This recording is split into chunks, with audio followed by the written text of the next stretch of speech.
라디오 스테이션에서 캐롤이 나오기 시작했어요. 되게 기대가 되더라고요. 그동안 잊고 살다가 이제 크리스마스가 다가오는구나 라는 생각을 하게 됐는데, 뭔가를 기대한다는 거는 참 사람의 마음을 따뜻하게 하는 것 같아요. 그렇게 사랑하는 사람을 기대하는 것도 그렇고. 여러분들 어떤 기대를 가지고 오늘 이 자리에 오셨습니까? 제가 보면서 궁금했던 거는, 내가 더 기대가 많을까, 하나님이 우리를 향한 기대가 더 많을까 라는 생각을 해봤어요. 함께 기도하고 오늘 기도회를 시작하도록 하겠습니다. 사랑해 주님, 감사합니다.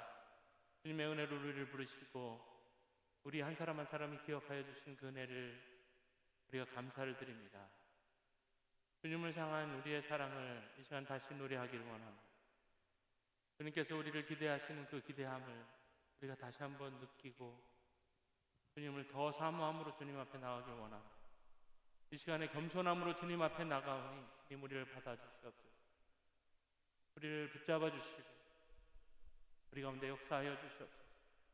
감사드리며 예수님의 이름으로 기도드렸습니다. 아멘.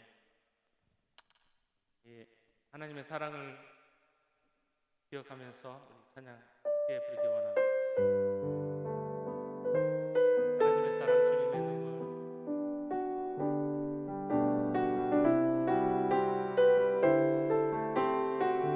하나님의 사랑. 하나님의 사랑, 주님의 눈물, 온 세상 위하여 잃어버린 영혼 찾아 오신 주님, 지금도 우리를 사랑해. 2000년 전 하늘 보좌버리고 이 땅에 오신 주, 하나님 어린 양 되사 생명 주며 이를 증거하라. 우리 다시 한번 하나님의 사랑을 생각하면서, 하나님의 사랑, 주님의 눈물. 하나님의 사랑, 주님의 눈물, 온 세상 위하여 잃어버린 영혼 찾아 오신 주님, 지금도 우리를 사랑해. 2000년 전 하늘 보좌버리고 이 땅에 오신 주, 하나님 어린 양 되사 생명 주며 이를 증거하라 하시네. 나는 믿네. 거저하는 귀한 사랑, 그 누가 대신하리요. 나의 생명 다할 때까지 그 사랑을 전하리라. 우리 다시 한번 가사를 깊게 묵상하면서, 하나님의 사랑, 하나님의 사랑, 주님의 눈물, 온 세상 위하여 잃어버린 영혼 찾아 오신 주님, 지금도 우리를 사랑해. 2000년 전 하늘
사랑을 전하리라.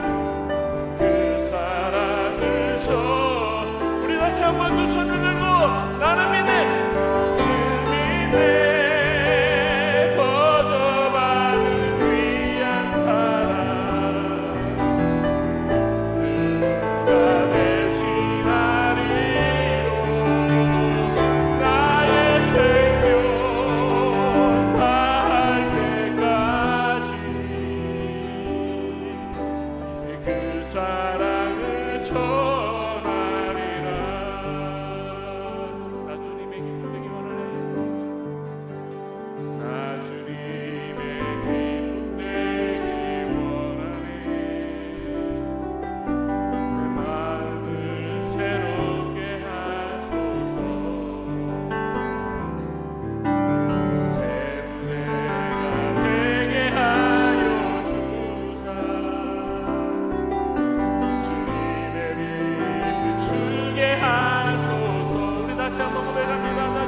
인생을 사는 유일한 목적은 바로 주님의 기쁨이 되는 것입니다. 주님께서 우리를 기뻐하시고 우리를 기뻐하시는 그 기뻐하심이 당신께서 스스로 이기지 못하실 만큼 우리를 기뻐하신다고 말씀하셨습니다. 우리 시간에 믿음을 가지고 기쁨의 찬양을 함께 드리기 원합니다.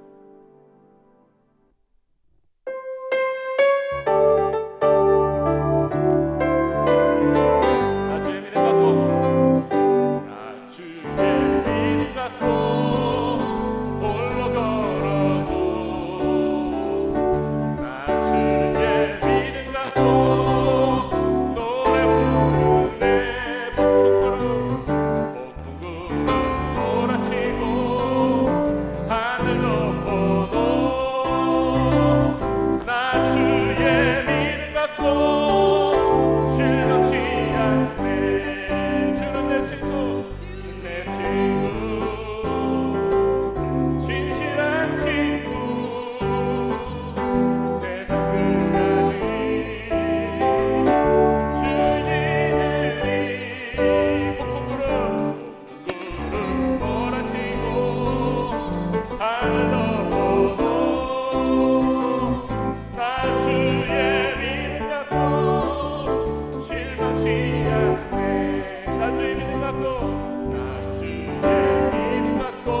주님께서 함께 하심으로 우리가 기쁨으로 이 길을 갈 수 있습니다.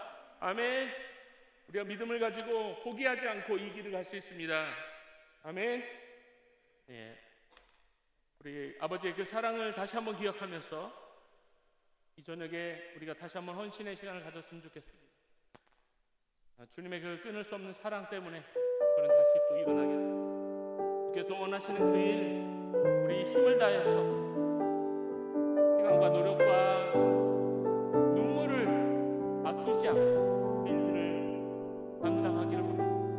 먼저 우리 가운데 그 사랑을 다시 한번 기억하면서 우리 찬양하도록 하겠습니다. 그 사랑 아버지 사랑 내가 노래해 아버지 은혜 내가 노래해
생각할 때에 우리의 마음이 주님께 더 간절해집니다. 눈물을 참을 수가 없습니다. 주님의 그 크시고 놀라우신 사랑 때문에 내 마음이 견딜 수가 없습니다. 이제 그 사랑을 가지고 주님께 보답하기를 원합니다. 우리의 인생을 드리기를 원합니다. 우리의 정성을 드리기를 원합니다. 우리의 시간들을 주님 앞에 다시 올려드리기를 원합니다. 주님 우리를 사용하여 주시옵소서. 우리가 우리에게 내려주신 그 소명과 사명을 우리가 끝까지 붙들고 가게 하여 주옵소서. 주님 앞에 간절히 기도하기를 원합니다. 주여, 주여, 주여. 살아계신 아버지, 시간에 우리와 함께하여 우리의 심령을 주님께서 받아주시옵소서. 하나님의 주신 사랑과 극진하신 사랑을 주님 마음에 녹아집니다. 주님 그 은혜 때문에 우리가 눈물을 멈출 수가 없습니다. 우리의 시간과 우리의 생명과 우리의 삶을 주님 앞에 다시 한번 올려드리기를 원합니다. 우리의 마음을 주님께서 받아주시고 주님 아버지의 손에 오시어서 주님 주님 앞에 나가오니 주님 우리의 심령을 주님 것으로 삼아주시옵소서. 주님께서 우리에게 주신 그 사명을 주여 놓치지 않도록 인도하여 주시고 주님께서 우리에게 주신 그 소명 끝까지 붙잡고 주님 앞에 나갈 수 있도록 이 시간에 성령으로 충만하게 하여 주시옵소서. 우리의 심령을 주님 앞에 올려드리오니 우리를 사로잡아 주시고 주님 아버지의 일하신 성령께서 이 시간에 우리와 함께하여 주셔서 우리의 마음을 온전히 주님께 받아주시고 아버지 우리의 심령을 주님의 것으로 삼아주시옵소서. 주의 역사여 주시옵소서. 주의 역사여 주시옵소서. 아버지 주시옵소서. 주님 아버지 역사여 주시옵소서. 대신 아버지 하나님 시간에도 아버지 은혜 감사합니다.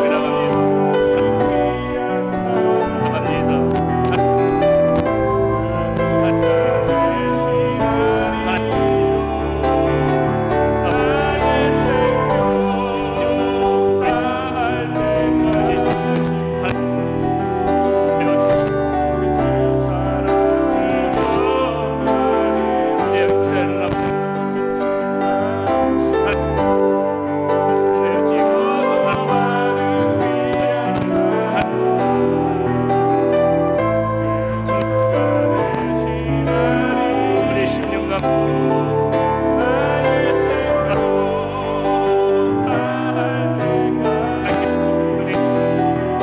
하나님 우리가 이번에 하나님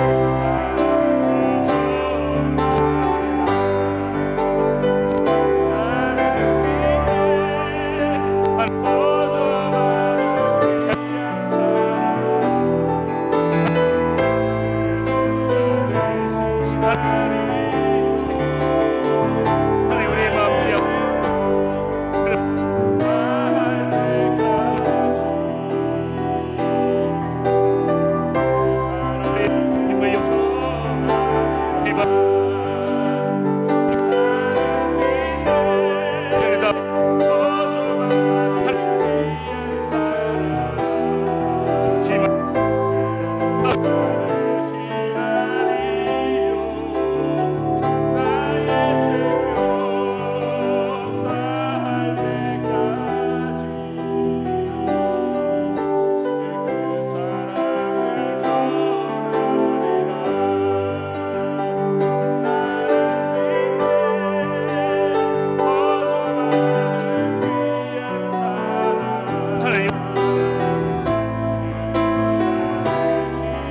아버지 앞에 그리스도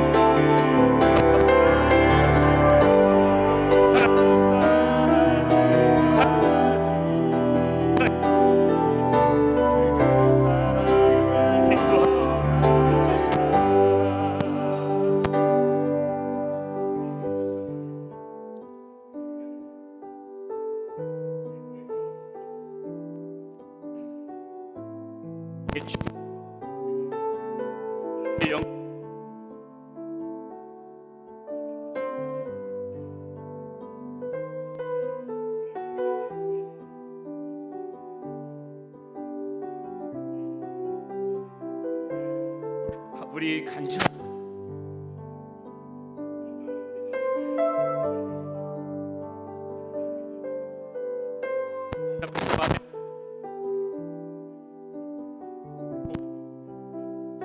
모든 목회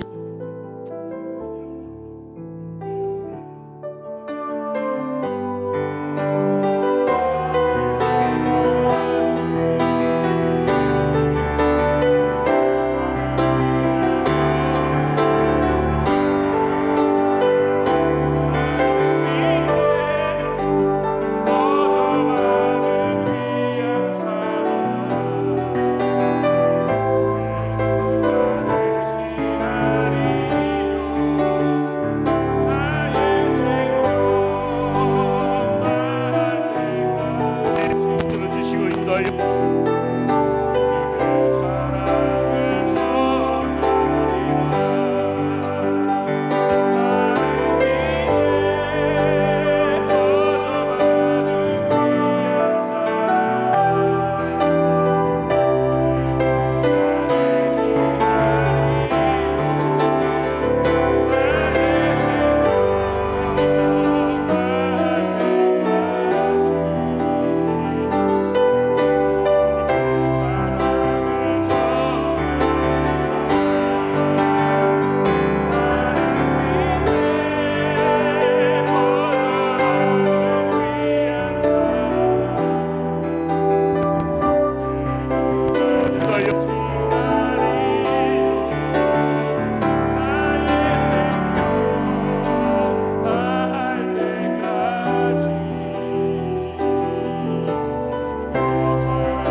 우리 사역자분들은 조금 이것에 대해서 심각성을 좀 가져야 됩니다.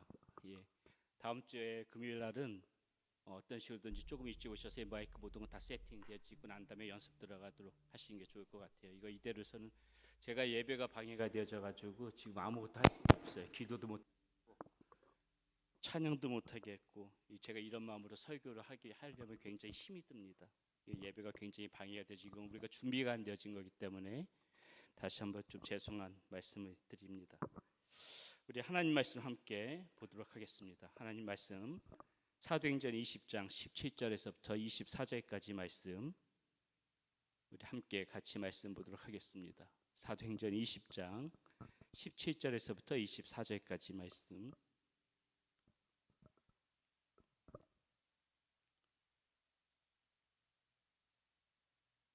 우리 저와 여러분들이 한 절씩 교독하면서 말씀 보도록 하겠습니다.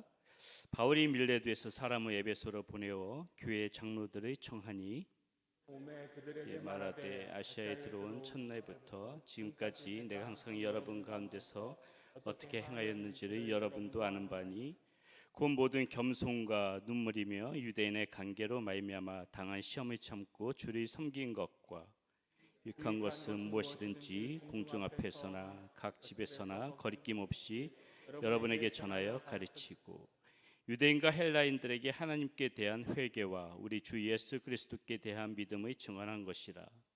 보라 이제 나는 성령에 매여 예루살렘에 가는데 거기서 무슨 일을 당할는지 알지 못하노라.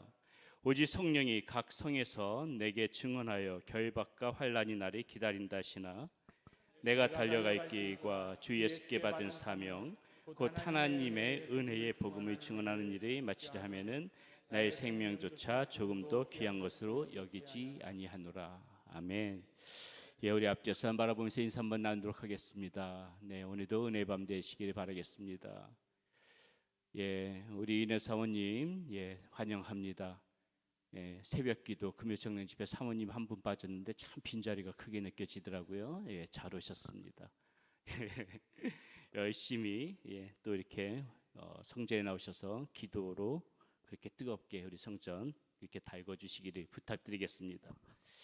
자, 우리는 지난주 우리 오순절 그 안에 예루살렘에 가기 위하여서 바울이 자신이 3년 동안 사역했던 그 에베소를 그냥 지나치고 밀레도에 도착했다는 것을 가지고 이제 우리가 말씀을 마무리 지었습니다. 자, 밀레도에 도착한 바울은 에베소를 그냥 지나쳐 왔던 것이 서운했던지 사람들을 보내서 에베소에 있는 그런 교회 지도자들인 장로들을 오늘 본문에 보니까는 청하고 있습니다. 자, 이 장로들은 누구냐? 바울이 3년 동안 에베소에 머물러 있으면서 바울과 함께 사역한 그런 교회 지도자들, 동역자들이었습니다. 그리고 오늘부터 보게 되는 이 내용이 바울이 이제 이들에게 전하는 그런 고별 설교의 내용이에요.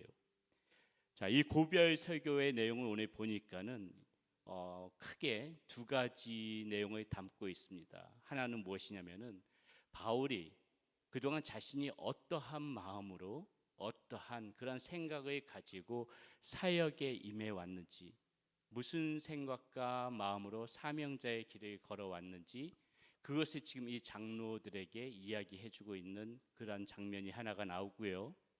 그리고 그렇게 자신이 그러한 그 자신의 생각과 마음을 이야기하고 난 다음에 또 무엇을 이야기하느냐?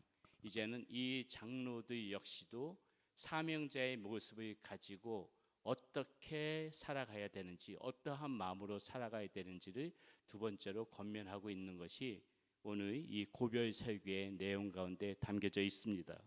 그래서 우리는 오늘과 다음 주에 걸쳐서 이 2주 동안 자, 사명자의 이 인생이 어떤 인생이 되어야 하는지, 이 사명자의 일생, 지금 저기 제목에 보니까는 원이 빠졌어요. 원. 예, 사명자의 일생이 오늘 첫 번째 시간입니다.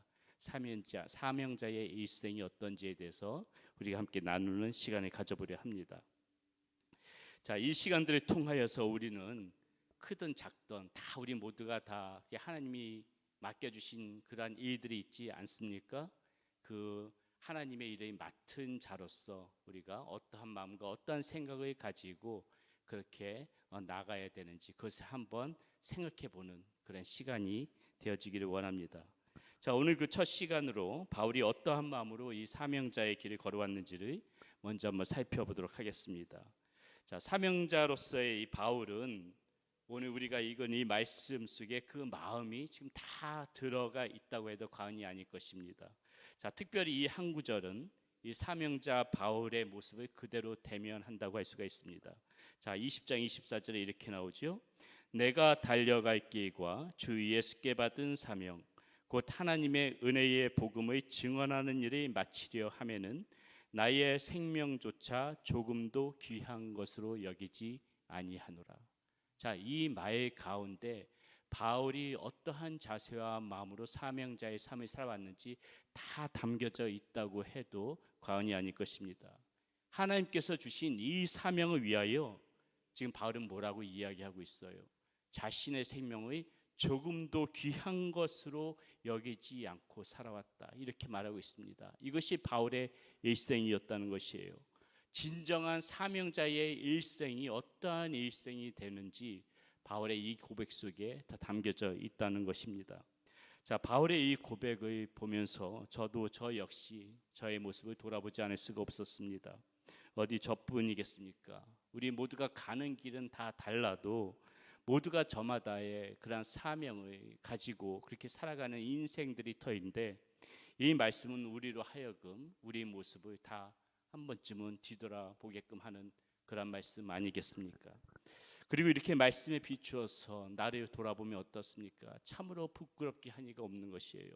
열심히 그렇게 사명의 길을 걸어간다고 하지만 여전히 부족한 우리의 모습이 보이고 여전히 부끄러운 그런 모습을 찾을 수밖에 없다는 것이죠.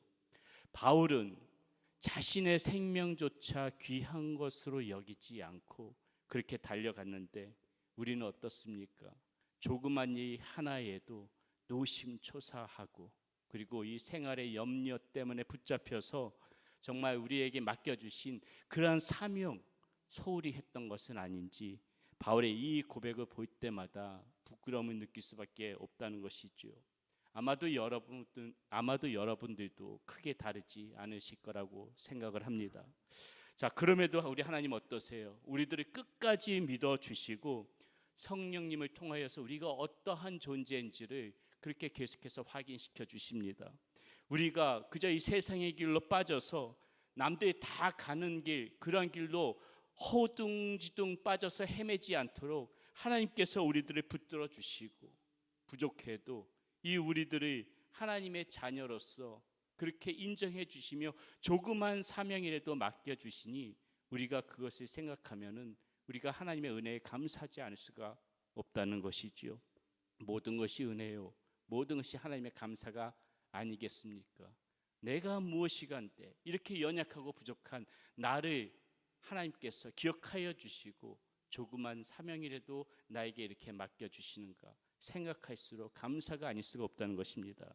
그래서 우리는 오늘 이 말씀 가운데서 바울이 자신이 살아왔던 그 길의 고백을 들어보면서, 자, 사명자의 일생이 어떠한 인생인지를 한번 생각해 보고자 합니다. 그리고 우리도 그 인생을 조금이라도, 이 바울의 인생을 조금이라도 본받아 보면서 사명자의 길을 같이 걸어갔으면 좋겠습니다. 자, 오늘 첫 번째 보는 거, 이 바울이 걸어갔던 이 사명자의 일생, 어떤 인생이었을까? 첫 번째, 겸손과 눈물의 인생이었다. 바울은 지금 그렇게 고백하고 있어요. 자, 18절 19절에서 바울의 고백을 한번 들어봅시다. 이렇게 말합니다. 오매 그들에게 말하되 아시아에 들어온 첫날부터 지금까지 내가 항상 여러분 가운데서 어떻게 행하였는지를 여러분도 아는 바니 곧 모든 겸손과 눈물이며 유대인의 관계로 말미암아 당한 시험을 참고 주를 섬긴 것과, 이렇게 지금 바울이 고백하고 있죠. 바울은 자신이 걸어왔던 이 사명의 길이 겸손과 눈물의 길이었다, 지금 이렇게 고백하고 있다는 것입니다. 사랑하는 여러분, 바울의 이 고백은 우리로 하여금 많은 것을 생각하게 합니다. 사명자의 길을 걷는 사람에게 가장 필요한 덕목 중에 하나를 꼽으라면은 아마 바로 이 겸손한 성품이 아닐까 싶어요. 사명자의 길을 걷는 사람에게는 이 겸손함이 반드시 겸비되어져 있어야만 된다고 봅니다. 저도 목회를 하다 보면은 많은 선후배 목사님들을 만나보게 됩니다. 그분들 중에서 참으로 이 마음이 존경이 가는 분들은 무엇보다도 능력도 많으시고 뛰어나신 분들도 많지만은 정말 마음으로 존경이 가는 분들은 겸손한 성품을 가지신 분들이에요. 그분들 중에 어디에 가나 보게 되면 꼭 그분들을 그렇게 겸손한 성품을 가지신 분들이 있습니다. 교회 크고 작음과 상관없이, 나이가 많고 작음과 상관없이 이 겸손한 성품을 가지신 이 목회자분들을 만나게 되면은 저 역시도 저절로 옷깃이 여며지고 저런 분들과 더 깊은 그런 교제를 나눴으면 좋겠다, 그런 마음이 생깁니다. 그런 분들과 함께 있는 것만으로도 저의 영혼이 정화되어지는 것 같고, 또 그런 분들과 함께 있으면서 다시 한번 저의 사명도 제 다짐을 하게 되는 경우를 보게 됩니다.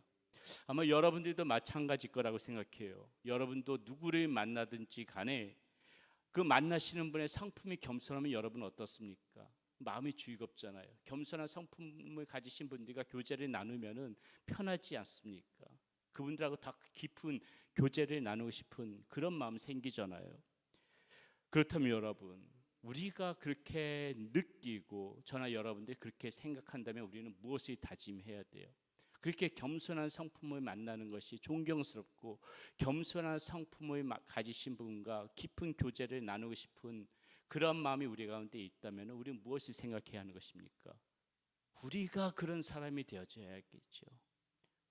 우리가 그런 겸손한 성품을 가진 사람, 내가 겸손한 사람을 만나서 즐거움을 느낀다면은 그 누군가도 나의 만남으로 인해서 나의 이 겸손한 성품으로 인해서 나와의 만남을 즐거움으로 그렇게 알고 그렇게 살아가는 그러한 사람들을 우리가 만나볼 수 있도록 우리가 그러한 성품을 가진 사람들, 그런 겸손한 모습을 가진 그러한 모습들, 그것이 우리가 그런 상품이 되어져야 되지 않겠냐는 것이죠.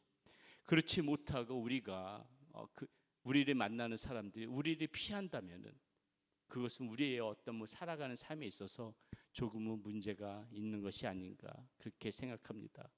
우리가 겸손한 성품을 만난 사람을 즐거워한다면은 우리 역시도 그런 다른 사람에게 그런 즐거움을 줄 수 있는 겸손한 성품을 가진 사람, 이것이 저와 여러분들이 사명자의 길을 걸어갈 때 꼭 필요한 그러한 성품이라는 것이죠. 그러므로 저도 그렇고 여러분도 그렇고 우리가 하나님의 자녀로서 이렇게 사명의 길을 걸어갈 때 이 겸손한 성품은 반드시 우리가 가져야 될 부분입니다. 이 성품을 갖기 위해서 우리가 함께 노력해 갔으면 좋겠습니다. 또한 바울처럼 이 바울의 지금 고백처럼 사명자에게는 이 눈물이 말라서도 안 돼요. 내 눈에 눈물이 있다는 것은 무엇을 의미합니까? 내 마음이 가난하다는 거예요. 아직까지 내 마음이 가난하다는 것입니다. 아직까지 내 눈에 눈물이 마르지 않았다는 것은 나에게 애통하는 심정이 있다는 것이에요. 남아있다는 것이에요. 예수님께서는 뭐라고 말씀하십니까? 우리 마음이 가난한 거, 이거 축복이라고 그러잖아요. 심령이 가난한 자는 복이 있나니 천국이 저의 것이며, 그렇게 말씀하시지 않습니까? 애통하는 자에게도 복이 있다고 말씀하시죠. 애통하는 자는 복이 있나니 저가 위로를 받을 것이다, 이렇게 말씀하세요. 무슨 말입니까? 우리 눈에 눈물이 있다는 것은 아직까지 이렇게 우리의 심령이 가난하다는 증거예요. 우리의 마음 가운데 애통함이 있다는 그러한 증거입니다. 그렇기 때문에 눈물이 많다는 것은 무엇이에요? 눈물이 많다는 것은 그 영혼이 그 순결하고 정말 그 영혼이 아름답다는 소리고요.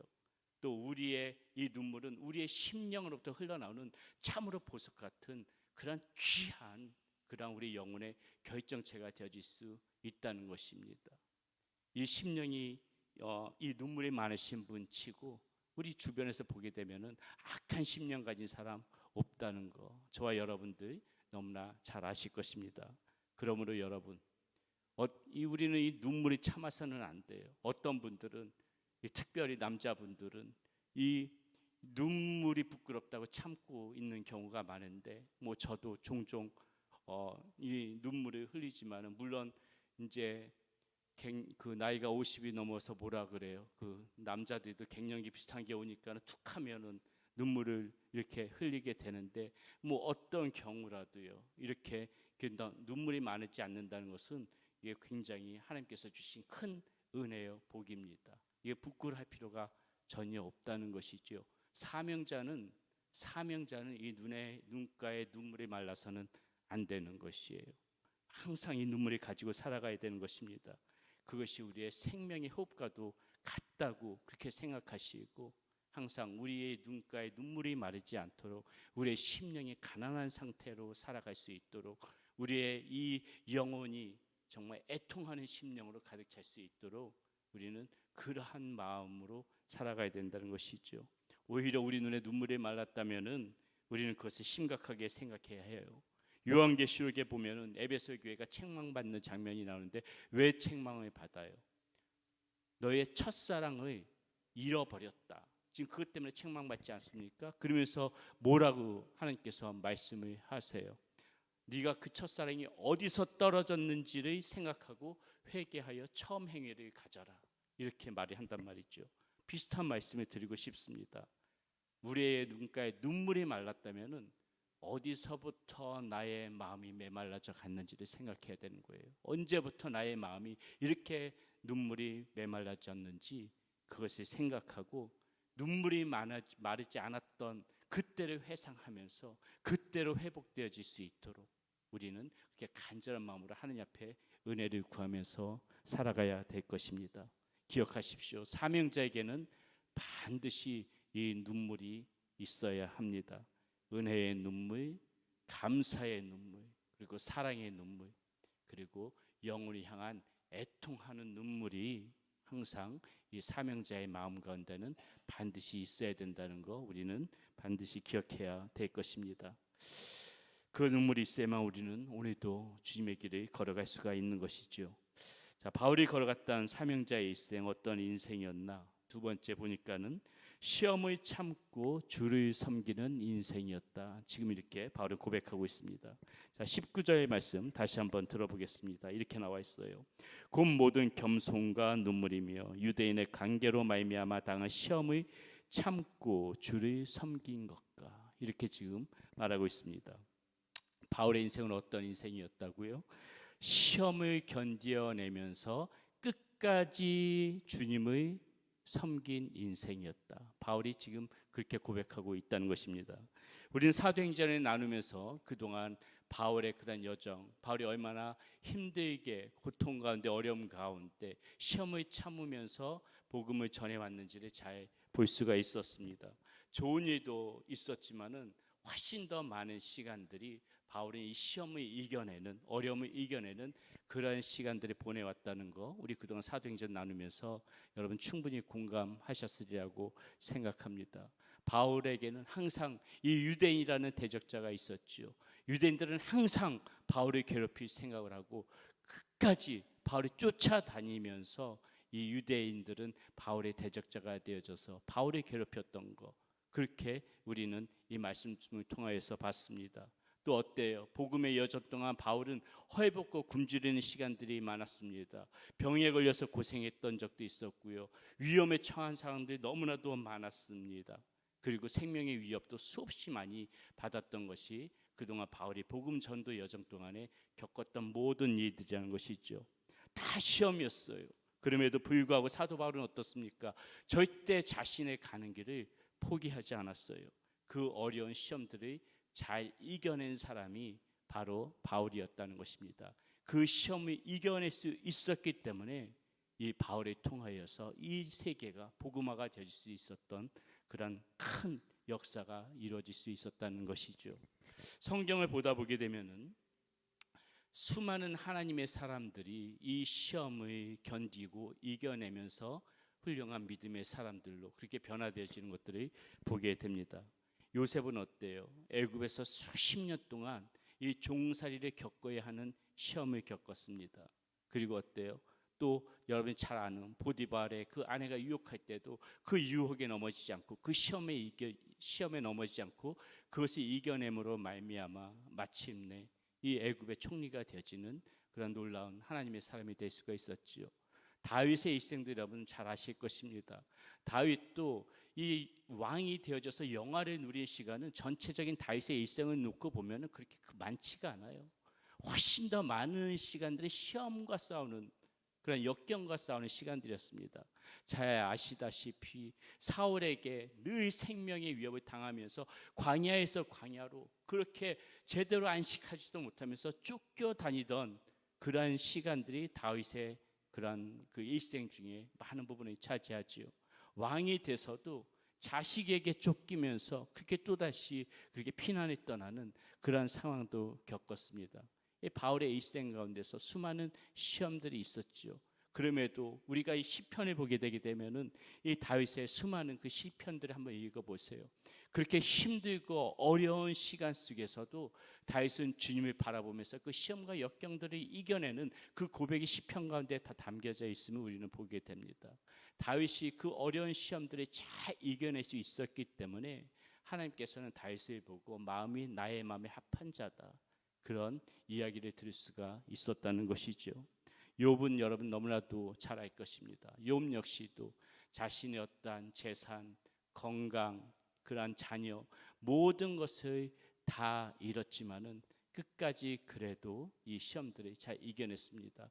물론 중간에 하나님을 그렇게 원망하는 그런 탄식하는 부분도 나오지만은 그래도 끝까지 하나님을 부정하지 않고 그래도 하나님을 붙잡았던 그러한 욥의 그 일생을 보게 됩니다. 다니엘은 어떻습니까? 왕위 위에 어떠한 신에게라도 절하게 되면은 그 사자굴에 처할 것이라는 그것을 알고도 어때요? 그것을 두려워하지 않고 다니엘은 그 예루살렘을 향하여서 창문을 열어놓고 하루에 3번씩 꼬박꼬박 기도했습니다. 무엇이에요? 자신을 넘어뜨리려는 그 시험에 결코 타협하지 않았다는 것입니다.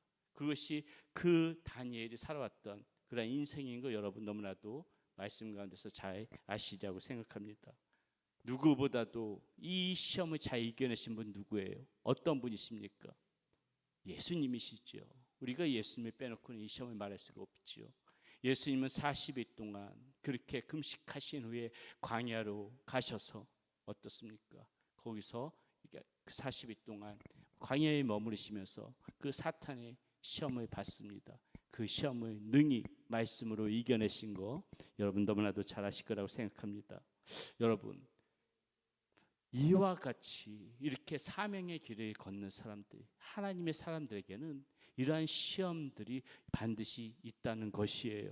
우리에게 아무런 시험이 없다면은 오히려 그것은 이상한 것입니다. 우리가 정말 제대로 된 사명자의 길을 걷게 되면은 이 사명의 길을 꺾기 위하여서 우리가 걸어가는 그 길을 회방하기 위하여서 어떠한 그런 시험이든지 간에 사단은 우리에게 그렇게 시험을 줄 수밖에 없어요. 그 길을 벗어나게 하기 위해서 고이 우리가 그 사명의 길을 걸어갈 수 있도록 냅둘 그러한 사탄이 아니지 않습니까? 그렇기 때문에 우리에게 시험이 없다면 우리는 어떻게 보게 되면 반대로 생각하면 제대로 된 사명자의 길을 지금 내가 걸어가고 있지 않다 이렇게 생각해도 무방할 것입니다.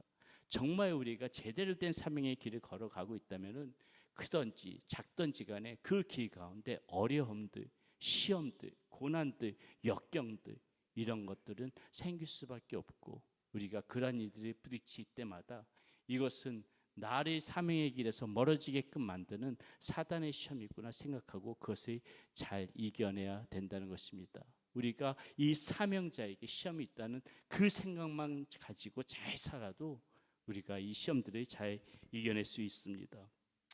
그러므로 어때요? 우리에게 이 시험이 닥쳐올 때 우리는 이 시험을 두려워할 필요가 없어요. 사도 바울은 고린도전서 10장 13절에서 우리에게 뭐라고 말해줍니까? 이렇게 말해줘요. 사람이 감당할 시험밖에는 너희가 당한 것이 없나니 오직 하나님은 미쁘사 너희가 감당하지 못할 시험당함을 허락하지 아니하시고 시험당할 즈음에 또한 피할 길을 내사 능히 감당하게 하시느니라. 이렇게 지금 말하고 있어요. 여러분 이 말씀 어때요? 저는 처음 이 말씀 봤을 적에 솔직한 말씀들에서 받아들이기가 쉽지가 않았어요. 피할 길을 주신다는 것은 얼마든지 아멘으로 받을 수 있었습니다. 그런데 우리가 감당하지 못할 시험은 당하지 않게 해주신다? 이 말결에 굉장히 의문이 있었어요. 만약 내가 욥과 같은 그러한 시험을 당한다면 과연 나는 감당해낼 수 있을까? 바울과 같이 옥에 갇히고 수없이 매를 맞고 생명의 위협을 당하면서까지 과연 사명의 길을 걸어갈 수 있을까? 바울 자신이 그런 것들을 능히 잘 감당해냈다고 우리 모두도 그럴 수 있을 것이라 쉽게 말하고 있는 것은 아닌가? 이렇게 마음 한구석에 의문이 없던 것도 아니었습니다. 그런데 곰곰이 생각해 보면은요, 제 주변에서만 봐도 또 제 동료 목회자들 중에서도 그런 분들 참 많은데 이게 참 우리가 옆에서 볼 때 감당하지 못할 그런 시험 같은데 기가 막히게도 그것을 믿음으로 승화시켜서 살아가는 사람들이 있더라는 것이죠. 분명히 있다는 것입니다. 나의 생각으로는 제 느낌으로는 도무지 이것은 견뎌낼 수가 없는 시험이다. 그런 생각밖에 안 드는 시험인데도 저 사람은 그것을 능히 이겨내고 믿음 가운데서 살아가는 그런 사람들이 나의 주변에서도 이렇게 볼 수가 있다는 것입니다. 저의 동료 목회자들 중에서도 그런 분들 제가 말 안 해요. 이거 이야기하자면 오늘 하루 다 가기 때문에 말도 못 합니다. 그런 그 능히 그러한 시험을 이겨내는, 정말 우리의 나의 생각은 도무지 안 될 것 같은데도 그것을 참고 믿음 안에서 이겨내는 그러한 그 믿음의 삶들을 볼 때, 하나님께서는 정말 이 시험 가운데서도 그것을 감당할 수 있는 힘을 분명히 주시는구나. 그것을 믿지 않을 수가 없다는 것이죠. 그것은 그런 것을 목격할 때 그는 의지적으로 우리 어떠한 그러한 그 생각으로 이성적으로 감당할 수 있는 부분들이 아니었어요. 오직 하나님의 능력으로만 가능한 일이었습니다. 그러므로 여러분, 우리가 시험을 감당할 수 있다는 이 말은 나의 힘으로 할 수 있다는 말이 아니에요. 나의 힘으로는 못하는 거예요. 나의 의지가 강해서, 아니면은 나의 역경지수가 뛰어나기 때문에 우리가 그것을 감당할 수 있다, 그 얘기가 아니라는 것이에요. 무슨 말이냐?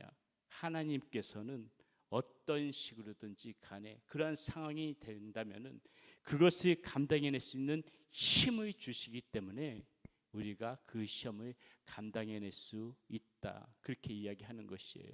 하나님께서 이겨낼 수 있는 힘을 주신다는 것입니다. 어려운 상황에서 하나님께서 반드시 그 순간에 하나님께서 우리들을 붙잡아 주시고 감당할 만한 힘을 주신다고 말씀하고 계시는 것이라는 거예요.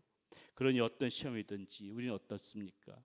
그 시험에 굴복하지 말고, 두려워하지 말고, 더욱더 이렇게 주님의 간절히 찾으시는 그러한 여러분들이 되시기를 바라겠습니다. 주님께서 피할 길을 주시든지, 아니면은 주님께서 능히 우리가 그것을 감당해내고 이겨낼 수 있는 힘을 주시든지, 시험 가운데서 분명히 주님께서는 우리에게 그 둘 중에 하나를 우리에게 주실 것이기 때문에 우리는 두려워할 필요가 없습니다. 앞만 보고 앞으로 나가시면 돼요. 이것이 지금 오늘 바울이 우리에게 가르쳐 주고 있는 그러한 사명자의 길이라는 것입니다. 사명의 길을 걸어갈 때 힘들고 어려움이 있어도 주님께서 여러분들과 이렇게 함께 하신다는 그런 사실을 굳건히 믿고 두려워하지 말고 힘있게 걸어가는 그런 여러분들이 되시기를 바라겠습니다. 마지막으로 사명자의 일생, 바울이 전해주고 있는 것은 무엇인가? 유익한 것을 가르치는 인생이었다. 바울은 지금 그렇게 이야기하고 있습니다. 20절 말씀 볼게요. 유익한 것은 무엇이든지 공중 앞에서나 각 집에서나 거리낌 없이 여러분에게 전하여 가르쳤다. 지금 바울은 그렇게 말하고 있죠. 31절에서는 또 이렇게 말합니다. 그러므로 여러분이 읽게요. 내가 3년이나 밤낮 쉬지 않고 눈물로 각 사람의 훈계하던 것을 기억하라. 유익한 것을 가르치면은 거리낌이 없었다고 지금 바울은 말하고 있어요. 여기서 쓰인 유익하다라는 이 의미가 무엇일까요? 죽을 수밖에 없는 자들에게 영원한 생명을 얻을 수 있는 그 구원의 가르침을 그 의미하는 것이에요. 여기서 유익한 것, 그것은 구원의 가르침을 이야기하고 있다는 것입니다. 바울은 이들이 구원을 얻는데 그 유익한 것을 가르치는 데 있어서는 그것이 회당이든지 아니면 무슨 두란노 서원이든지 아니면 각 개인의 집이든지 그 유익한 것을 가르치는 데서는 어떤 장소를 불문했다는 것입니다. 가르치지 않았다는 것이에요. 오늘날의 상황으로 쉽게 풀어서 말씀드리자면은 이 구원의 유익한 것을 쉽게 말해서 이 복음을 전하고 가르치는 데 있어서는 그것이 직장이든지 커피숍이든지 어떤 모임의 장소이든지 어떤 다른 사람의 집이든지 그것을 가리지 않았다는 것이에요. 그런 것에 거리낌이 없었다는 것이에요. 장소 불문하고 그렇게 유익한 것을 가르치는 것에 바울은 힘썼다고 지금 이야기하고 있다는 것입니다. 또한 이 거리낌은 사람에게도 거리낌이 없었다는 것을 의미해요. 그가 훌륭한 어떤 지적 소양을 가진 사람이든지 아니면 배움이 부족한 사람이든지 그가 높은 지위에 있던 사람이든지 아니면 그렇지 못한 분이든지 그가 부한 자이든지 빈한 자이든지 바울은 그것에 상관하지 않았다는 것이에요. 그가 누구이든지 간에 어떠한 사람이든지 간에 거리낌 없이 바울은 지금 그렇게 자기가 이 유익한 것을 가르치기 위하여 힘을 썼다, 이렇게 이야기하고 있다는 것입니다. 그런 사명의 길을 걸어갔다고 이야기하고 있는 것이에요. 여러분, 이것이 사명자의 길이라는 것입니다. 어떠한 사명자라도 모든 사람들 저마다 맡은 사명들이 있겠지만은 그 중에 모두 공통되는 이 뺄 수 없는 사명 중에 하나가 바로 이렇게 지금 바울이 얘기하는 것처럼 거리낌없이 복음 전파에 힘쓰는 사명. 이것은 우리 모두가 가지고 가야 되는 그러한 사명이라는 것이에요. 이 사명을 빼놓고서는 사명자라 말할 수가 없다는 것입니다. 우리에게 있어서 가장 중요한 그러한 사명이라는 것이에요. 근래 우리 교회의 이 분위기를 보게 되면은 사실 저 마음 가운데 조금 염려가 됩니다. 무슨 말인가? 저만의 기운인지는 모르겠지만은 우리 교회 성도님들이 조금 이제 이렇게 모이다 보니까는 이 정도도 괜찮다. 이대로도 괜찮은 것 같다. 그런 마음으로 좀 안주한 듯한 그러한 경향이 보이는 것 같아서 조금 마음 가운데 염려가 돼요. 그저 제가 보게 되면 여러분 행복한 건 좋은데 그저 우리끼리 행복하면은 뭐 됐지 하는 그러한 모습처럼 너무 지금 편하게만 안주하려고 하는 이 상태에서 아주 행복감을 여러분들이 너무 느끼고만 있고 부족함이 없어 보이는 듯해서 좀 마음 한쪽에 좀 염려가 있습니다. 예전에 여러분들의 모습 가운데서 보게 되면 어떻게 전도할까, 이 성전을 어떻게 채울까, 그런 거를 좀 고민하셨던 것 같은데 요즘에는 그런 고민도 잘 없어 보여요. 뭐 이것이 저의 그냥 염려로 그치는 것이면 좋겠는데 왠지 마음 한 군데에 그냥 너무 이런 상태에서 안주하려고 하는 그런 경향이 있는 것이 아닌가, 그런 마음이 있습니다. 여러분, 우리가 잘 알아야 하는 것이 교회는 이 안주하는 그 순간부터, 안주하려는 그 순간부터 문제가 생기기 시작한다는 것을 반드시 우리는 그것을 알아야 돼요. 영원한 이러한 그 안주하는 그 속에서 아무런 그런 것도 없이 안주하는 그 속에서 평안할 수가 없는 것입니다. 왜요? 교회는 생명체이기 때문에 그래요. 교회는 생명체고 교회는 생명체이기 때문에 반드시 자라나야 됩니다. 자라나야만이 문제가 안 생겨요. 이 자라나지 못하고 안주하는 순간에 이 자라남이 멈추게 되면은 그 다음부터는 어떻게 되는 거예요? 꺾여지게 되는 것이고, 이 꺾여지게 되게 되면은 그 결과는 안 봐도 뻔한 것이죠. 교회에 얼마나 많은 사명자가 있느냐에 따라서 자라나느냐 꺾이느냐 그것이 판별이 되어질 것입니다. 좌우되어질 거라는 것이에요. 저는 우리 금요 성령 집회에 나오는 여러분들이 진실로 이러한 사명자들이 되어지시기를 원합니다. 이러한 사명자의 인생을 살아가시기를 원합니다. 여러분들이 있음으로 인하여서 우리 교회가 생명체가 있는 그런 교회로 이렇게 안주하지 않고 자라나는 교회가 되어지기를 소원합니다. 여러분이 마음 가운데 안주해 버리면은, 이 금요성령 집회에 나오시는 여러분들이 마음에 안주해 버리면은 우리 교회의 미래 참으로 불안한 것이에요. 절대적으로 우리는 안주해서는 안 돼요. 여러분, 바울의 고백을 한번 들어보세요. 바울이 뭐라고 합니까? 자기의 사명을 마칠 때까지 어때요? 바울은 나의 달려갈 길을 다 가고, 나의 달려갈 길이 다 가고. 무슨 말이에요? 바울은 한 번도 안주한 적이 없었다는 것이, 바울의 인생 마지막 순간까지 그는 달려갔다는 것입니다. 계속해서 갔다는 것이에요. 계속해서 앞으로 표대를 향하여서 나간 것이 사명자 바울의 그러한 일생이었다는 것입니다. 그 길이 우리가 걸어갈 길이고 하나님께서 우리 인생 가운데 원하시는 길이라는 거 우리 다시 한번 생각했으면 좋겠습니다. 바울이 오늘 우리에게 보여준 사명자의 인생 꼭 여러분 기억하시기 바랍니다. 어떤 인생이요?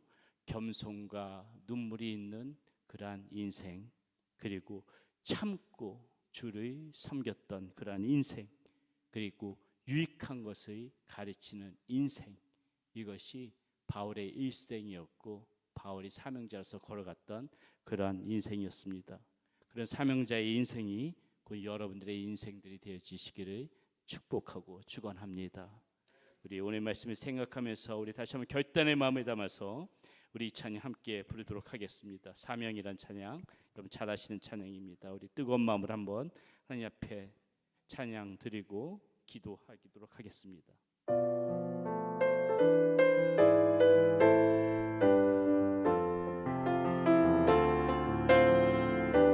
주님이 홀로 가신 그 길,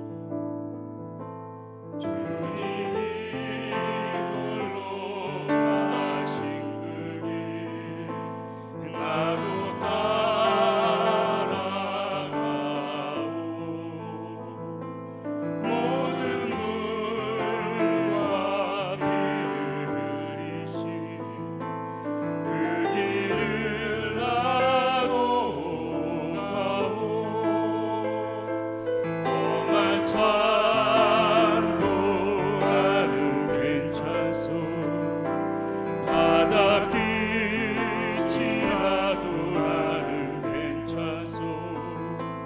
죽어가는 저들을 위해 나를 버리길 바라오. 아버지 나를 보내주오. 나는 달려가겠소.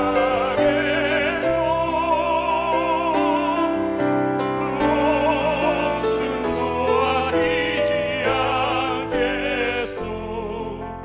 나를 보내주. 주님이 홀로 가신 길, 주님이 홀로 가신 그 길, 나도 따라가고.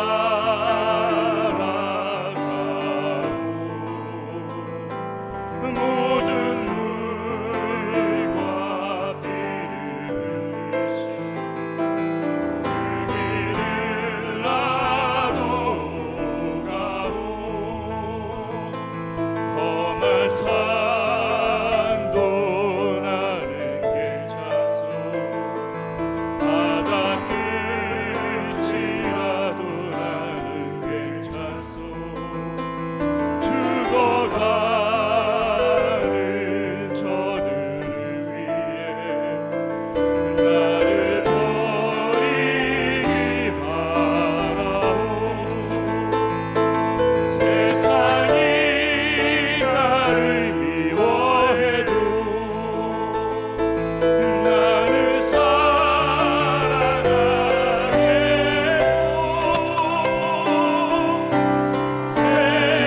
세상을 구원할 십자가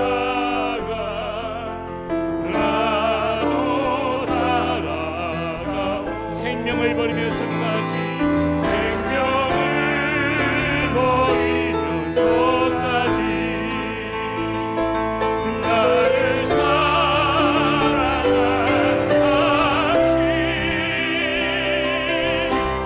이 작은 나를 받아주오. 나도 사랑하오. 여러분, 우리 모두에게 아버지 하나님께서 맡겨주신 그런 하나님의 사명들이 있습니다. 주의 길을 걸어가는 그 길, 험난하고 고된 길입니다. 우리의 욕망을 거슬러 올라가는 길이기 때문에 그렇습니다. 우리의 본성을 거슬러 올라가는 길이기 때문에 이 사명의 길은 결코 쉬운 길이 아닙니다. 그럼에도 불구하고 우리는 하나님의 자녀들이고 하나님께서 우리에게 큰 일이든 작은 일이든지 간에 하나님의 일들을 맡기셨다는 것을 우리는 잊어서는 안 됩니다. 이제 우리가 정말 그 사명의 길을, 하나님께서 맡기신 그 길을 우리가 어떠한 마음으로, 어떠한 자세로 걸어가야 되는지 오늘 우리가 이 바울의 일생을 보면서 여러분들에게 주시는 그런 마음들이 있을 것입니다. 혹이나 우리의 마음 가운데 부족했던 모습들, 우리의 생각 가운데 게을러졌던 그런 모습들이 있다면 다시 한번 이 시간에 하나님 앞에 우리의 잘못을 용서함을 빌고 다시 한번 주님께서 주신 그 사명의 길을 잘 완수해 갈 수 있도록 하나님 힘을 달라고 우리 시간 간절한 마음으로 하나님 앞에 기도하며 나가도록 하겠습니다. 기도하시겠습니다. 사랑의 예신 아버지 하나님, 하나님 오늘도 주의 손을 붙들어주시고 있다 해주시고